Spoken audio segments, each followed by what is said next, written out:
Here we go, guys. This session is about predictions for the coming year, right? Predictions for 2025. In 2024, prediction markets were like a breakout hit in the world of crypto and have sort of transcended into the mainstream, where we have this current situation that's kind of bizarre, right? This long-standing primitive that's existed in crypto has finally found enough interest to exist on like CNN and things. Cool, right? So anyway, we're riffing on that and we're looking to the year ahead for high conviction, high signal predictions from each of these people on stage. We're gonna focus on two buckets, asset tokenization specifically and crypto more broadly. Once these guys are done with their prediction, the fun part about a fishbowl is that anyone in here can come on stage and offer a prediction as well. So when they wrap up, I want to see hands from people who want to hop on stage, or else we're just going to assign you. And these guys are going to pass the baton. Somebody will come up, and you can offer your spicy take about what will happen in the next 12 months.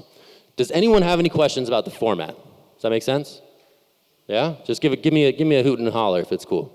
Yeah? Woo! Thank you. All right.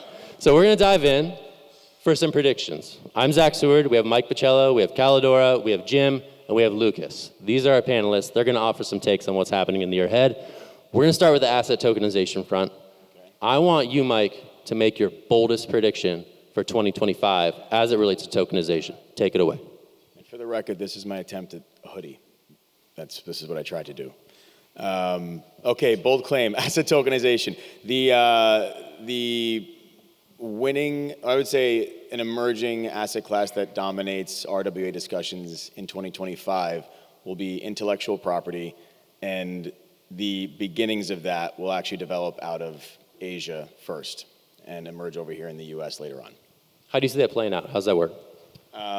There's just a lot of focus right now in Japan, Korea, and Singapore around that particular segment. There's a ton of capital flowing into certain protocols and development, and 6 of the largest 10 IP companies in the world are Japanese, and they're looking for new ways to extract economics from that. Okay, we got IP on the board. So if you are an IP bull or bear, log that in your head, because maybe you could come up and offer your prediction to counter it. All right, Kaledora, going down the line, asset tokenization prediction for you for 2025.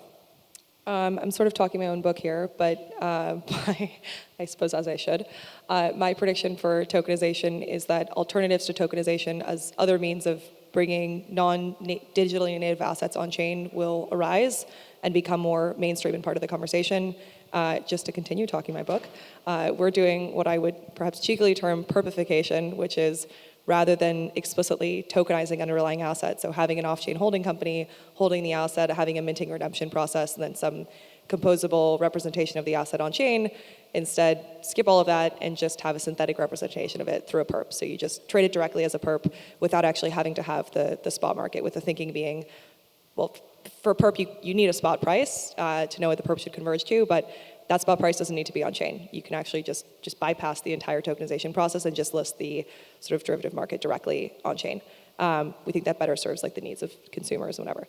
I think that'll become more part of the conversation. I think other alternatives, there's probably other things I haven't thought of. Other ways of basically representing non-on-chain, natively on-chain value that does not explicitly involve tokenizing in the traditional sense will become more consensus and part of the conversation. Okay. Jim from Superstate, what's your prediction for 2025? My prediction for 2025 is we're going to stop talking about tokenizing assets and we're going to start talking about trading assets. And what's going to happen? Let's go. That's great. Yeah, right? Well, I just wanted to piggyback off of you. But, I think what you're seeing right now in the space is a lot of origination. And what you're going to see is secondary markets really start to thrive next year on a very institutional level. Instead of just bringing things on chain, you're going to start using it. So can I ask you, why did it happen this year? Because that was my prediction that I made last year at the summit. I said, we'll probably see utility. We're seeing some. I think lending is kind of happening, but there's still a long way to go. Well, I want it to be true, obviously. I mean, we all want it to be true. Yeah, absolutely. Well, I didn't come to RWA Summit last year, so apologies for stealing your idea. But I was too optimistic. No, I think there's kind of two different areas where this really, or actually three different areas where this really takes off. I think the first one is DeFi. I think the infrastructure on DeFi, is not necessarily compatible, the larger protocols, with some of the assets that are on chain right now, just given the compliance restrictions around them. But there's a lot of work that's being done behind the scenes in order to facilitate those secondary markets on the DEX and the lending side.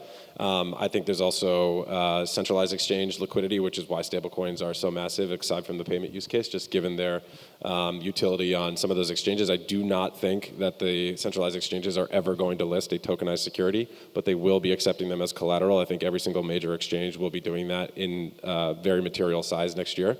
And then I think on the third side is on the institutional, like the CMEs of the world.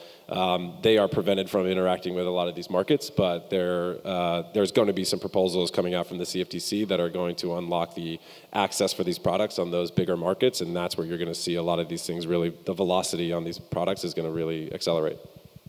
I mean, I actually did make the same prediction again this year. I think it's like in one of the... All right, so what's your prediction this year then? Let's just roll it over. I mean, no, I will make that the way same I can do it in prediction. 2026. I will make the same prediction. I think, though, the other prediction that's maybe... That one's a bit more of a negative one, and I'm sorry to be a bit of a downer, but I don't think... I would bet against the SEC approving a public tokenized fund, retail-focused public tokenized fund this year. I don't disagree with that, but I said CFTC. Are there any dissenters in the audience of that prediction? Does anyone think we will get a approved? Yeah, raise your hand if you think the SEC is going to let, there be a public tokenized fund for retail Well, investors. to be fair, there is a tokenized public fund that's out there, but it's not really that sexy. A sexy tokenized fund will be approved by the SEC next year. Sounds like a Halloween Can you costume. define sexy for the fund? Okay. No. You could be that for Halloween. You could be a sexy tokenized fund. Can we do that? That's actually fantastic. Am I right? What about what Scottie will the Pippen's costume token? look What about Ball? Isn't that What's kind of... What about Ball? Like, Is that what about it? it's not... It's maybe not a... Just for Halloween? It's maybe not a tokenized fund, but it's like a sexy tokenized product. Sort of. Yeah, like a sexy basketball. Correct. Okay. Yeah. All right, I like what it. I'm getting We're to. workshopping some Halloween stuff. Good stuff. You're basically just going to dress up as me. Nice. Okay, so Lucas, I'm going to work our way back down, right? So that was an asset tokenization specific prediction, a negative prediction, our first one on the board, which is cool.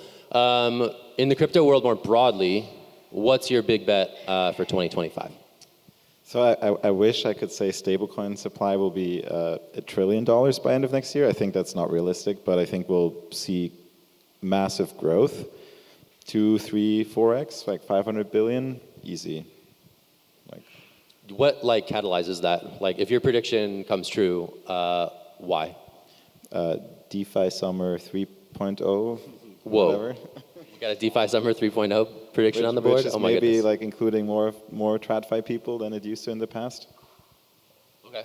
All right, like that one. So we got DeFi Summer 3.0 wrapped up in there and 3 to 4x growth in stablecoin volumes. That's some good stuff.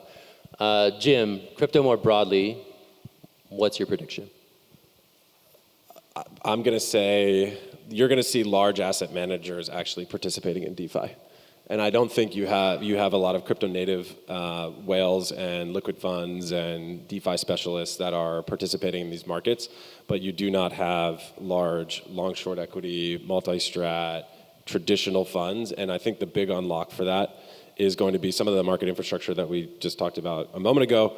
But I think a bigger unlock for that, which not a lot of people talk about all that often, is the subtle, not so subtle news of Boney being able to start to custody digital assets. And I think the institutionalization of tri-party collateral management and tri-party access to some of these systems is going to revolutionize the ability for these larger institutions that currently stay away from this space to be able to participate in a real material way, which is going to bring TVL, which is very much capped at a certain ceiling, to a much larger. So I'm also a big DeFi Summer 3.0 bull. Okay, you got the prediction in there and the catalyst, so good stuff. No further questions. I tried to be comprehensive. That was good. You covered it. Thank you. Kaledora, your pick. Agree with DeFi Summer, probably DeFi Spring, hopefully, or DeFi Winter. No winter. No, well, summer in Starting the winter. in winter. You know what I mean? January. Southern January 1st. Hemisphere Southern winter. Hemisphere. Correct. Yeah, That- there you go. exactly. Yeah. But specifically on the consumer side, so I think you'll see an intersection of major apps, and you already see with, I think like Pump.Fun is a great example of this, which is like a DeFi app that has a very strong consumer angle. I think like broadly people talk about like DeFi and consumer crypto as being two separate things, and I think they will start to converge. You've seen some experiments with varying degrees of success over the last year with Friendtech and Fantasy and Pump to varying degrees, capturing different angles of the consumer segment and playing on the sort of viral social element in different ways. I think that is going to become like a major category. There'll be like an explosion in creativity, and you'll see more breakout apps that have this viral social component mixed into DeFi itself, rather than these pure sort of these like pure DeFi primitives that are just building these like base layer blocks. I think people will become more comfortable, more explicitly build out some fun viral like social angle into DeFi apps. And maybe one more thing there as well. I also think this like AI times crypto segment, very hyped, but I actually think integration of LLMs into helping people determine trading strategies, or like integrating AI as a tool rather than like just a means of garnering additional hype into DeFi applications will actually, you'll see the first examples of that working. We're working on a couple things there, but you can imagine like being able to talk to a chatbot and having it help you figure out how you should be managing your assets, or like rebalance across different portfolios. Those are the sorts of, that's just one example. I think you'll start to see DeFi bring in elements of the consumer and the AI in ways that are hopefully directly like value creative for a user and feel intuitive. How would you specify that prediction? Like, does everyone have an AI-powered trading agent by the end of next year, or is that still way down the road? I don't know if I would be that specific. Sorry, maybe it's a more vague prediction. I basically think these like different verticals will start to converge, and I think they will not. You'll start to see apps that are leveraging these different sort of technologies that have been hyped as like as a tech innovation rather than as like being like substantively useful for like will help facilitate making the end user experience better. Is this like an on-chain betterment? Yeah, that's a good characterization. Some version of that. I think people will get a lot more creative. I think you'll see like an explosion in creativity once there's like one or two breakout apps. I would say Pump.Fun has been like the first to use your language of catalyst. That will be seeing the success. Maybe one more thing I would add is Pump.Fun is also another example of like a first DeFi app that has been raking in like more revenue consistently than the underlying chain that it's built on. I think that again will be a catalyst for like a DeFi resurgence. People see you can actually build like a like profitable, like highly profitable application on a base layer stack. Last thing, sorry, and one more prediction is what I would call the flappening, like the Ethereum flippening. I really firmly believe in this. I think you will see this like flippening to apps driven by exactly what I said. This catalyst of the flap. It's catchy, right? Yeah. So yeah, I came up with that. Pump Chain is coming up next. No, kind of like the reverse. Like I think people will be building more like apps on underlying chains that will make more money than the chains. You'll see like value start to accrue to the application layer. So yeah, explosion in creativity and like value accretion at the application layer in DeFi. All right, before Mike makes his Bitcoin price prediction, right? You can do that? I have a price prediction. All right, hold on. Before you, now's your time to get brave, people. Now's your time to get brave. All right, he's going to do his, and then we're going to start getting some people on stage. So I'm calling Kevin Chan up. Someone from Block yes, Tower. yes. All right, I have three very quick predictions. Price prediction, Farcoin goes to 0. Now a contradicting prediction, Farcoin. Contradicting insofar that the creator of that is the driving agent for, I think, again, it's boring because everyone said it, but I think owner DeFi. Of Fartcoin here? What's that? An owner of Fartcoin? Fartcoin, 0.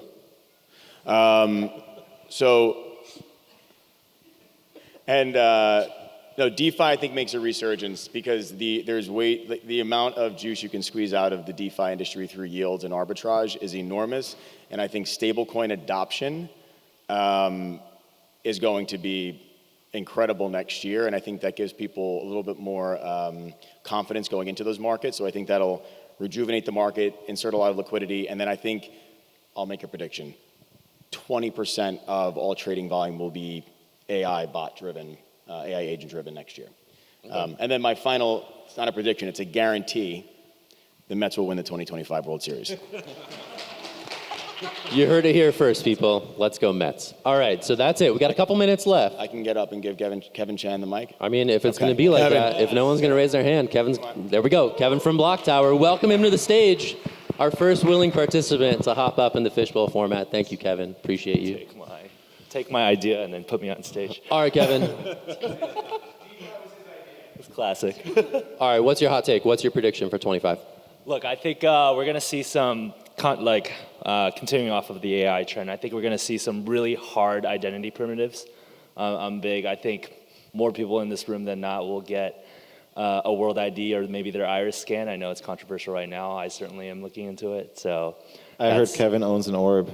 Huh? I heard you own an orb. Yeah, you can come by my apartment. I'll have an orb, hopefully. Is this true? You own an orb? Or No, you just no. You can pre-order one. Oh, right wow. now. Yeah. Okay. So I haven't gotten it yet. But Not yet. Not yet. But free iris scans in the Upper West Side. Tempting. All right, cool. So we got some ID primitives. That's a good one. Kevin, since you're so brave, who are you going to tap in here? Does anyone want to volunteer to jump up, Yeah, or do you someone want take my to seat. pick names? Oh, here we go. You gotta volunteer. Here we go. Is that Herwig? Here we go. Come on up. Let's do this thing. All right. Thank you to our volunteers for jumping on stage. Appreciate you. I don't know if these are going to be the hottest takes, but I think we're going to see over 50 to 100 billion in RWA governance tokens market cap explode next year. I think we're going to see a huge rise in commodities tokenization, the same way we saw with treasuries. Maybe we end around 3 billion this year. Count on billions of commodities coming on next year. And, I'm bullish for a biggest bull run of all time coming in Q1 of next year, I think, going to start it off. So that's my predictions. I don't know. You needed a volunteer. Hey, man, give them a round of applause. Those were big. Appreciate that. Thank you. All right, last call for the brave. Anyone else want to offer their prediction for the coming year? If not, we will wrap this thing. Going once. Going twice. Commodities super cycle and golden bull run at the same time. Damn. Commodity super cycle. Done. All right, that's your mic drop moment. Thank you so much for doing the Fishbowl with us. This has been fun. So concludes the programming for RWA Summit. But stick around, network, mingle, enjoy yourselves. We'll see you out there. Thank you. Great stuff, guys.